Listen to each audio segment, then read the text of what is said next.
Want to add a touch of magic to your web pages?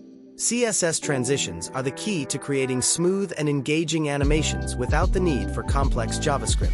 In this tutorial, we'll explore the power of CSS transitions and how to use them to create stunning effects.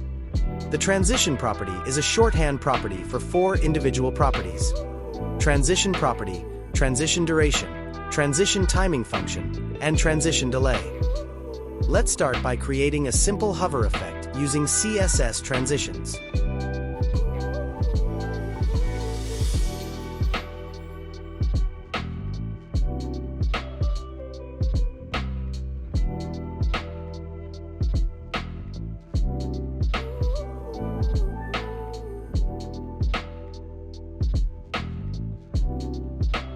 We can create more complex animations by combining multiple properties and using different timing functions.